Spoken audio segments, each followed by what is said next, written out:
Hi hello അസ്സാം വലൈക്കും. എൻ്റെ ഒരു പുതിയൊരു വീഡിയോയിലേക്ക് എല്ലാവർക്കും സ്വാഗതം. ഞാനിന്ന് വന്നിട്ടുള്ളത് ഒരു കിഡിലും ബീഫ് അച്ചാറിൻ്റെ റെസിപ്പി ആയിട്ടാണ്. അതെങ്ങനെയാണ് റെഡിയാക്കുന്നതെന്ന് നോക്കാം. എല്ലൊന്നും ഇല്ലാതെ തന്നെ ബീഫ് നന്നായിട്ട് കഴുകി ചെറിയ കഷ്ണങ്ങളാക്കി എടുത്തിട്ടുണ്ട്.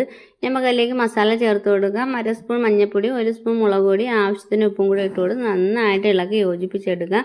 കൈ വെച്ച് തന്നെ മിക്സ് ചെയ്യണം. എന്നിട്ടൊരു കുക്കറിലേക്ക് ഇട്ട് കൊടുത്ത് വെള്ളമൊന്നും ഒഴിക്കേണ്ട, നമുക്ക് 4-5 വിസിൽ കേൾപ്പിച്ച് അത് നമുക്ക് വേവിച്ചെടുക്കാം. ഇനി ഇതൊന്ന് ഫ്രൈ ചെയ്തെടുക്കേണ്ടതുണ്ട്. അതിനായിട്ട് ഒരു ഇരുമ്പ് ചട്ടി അടുപ്പത്ത് വെച്ച് കൊടുക്കുക. അതിലേക്ക് ഓയിൽ ഒഴിച്ചതിന് ശേഷം നമ്മൾ റെഡിയാക്കി വെച്ചിട്ടുള്ള ബീഫില്ലേ അത് കുറേശ്ശെ ഇട്ട് കൊടുത്ത് നന്നായിട്ടൊന്ന് ഫ്രൈ ചെയ്തെടുക്കാം. ഒത്തിരി അങ്ങ് മൂത്ത് പോവേണ്ട ആവശ്യമില്ല. മൂത്ത് പോയാൽ അങ്ങ് ഭയങ്കര ഹാർഡായി പോവും. ഈ ഒരു പരുവത്തിന് ഞാൻ എല്ലാം ഫ്രൈ ചെയ്തെടുക്കുന്നുണ്ട്. ബീഫെല്ലാം ഞാൻ 2 വട്ടമായിട്ട് ഇട്ട് കൊടുത്ത് ഫ്രൈ ചെയ്ത് മാറ്റിയിട്ടുണ്ട്.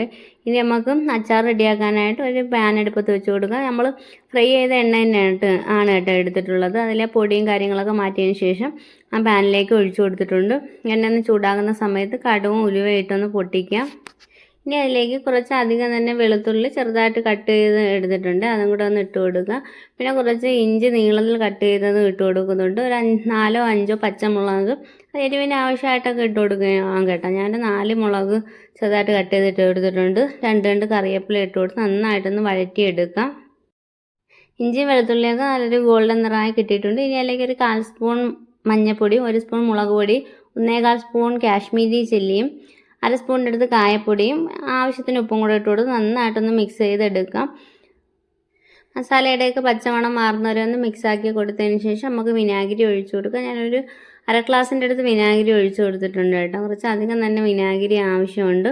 എന്നിട്ട് അത് നന്നായിട്ട് മിക്സാക്കി കൊടുക്കാം. തിളച്ച് വരുന്ന സമയത്ത് നമ്മൾ റെഡിയാക്കി വെച്ചിട്ട് കൊടുത്തിട്ടുള്ള ബീഫില്ലേ അത് അതിലേക്ക് ഇട്ട് കൊടുത്ത് നന്നായിട്ടൊന്ന് മിക്സാക്കി എടുക്കാം.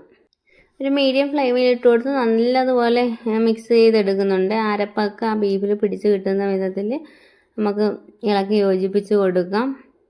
നമ്മളിതിനകത്ത് ഒട്ടും തന്നെ വെള്ളം ചേർത്തിട്ടൊന്നുമില്ല കേട്ടോ. അതുമല്ല നമ്മൾ ബീഫ് ഫ്രൈ ചെയ്തിട്ടാണ് അച്ചാർ ഇട്ടിട്ടുള്ളത്. അതുകൊണ്ട് തന്നെ ഒത്തിരി നാളിത് കേടുകൂടാതെ നമുക്കത് ഉപയോഗിക്കാൻ പറ്റും.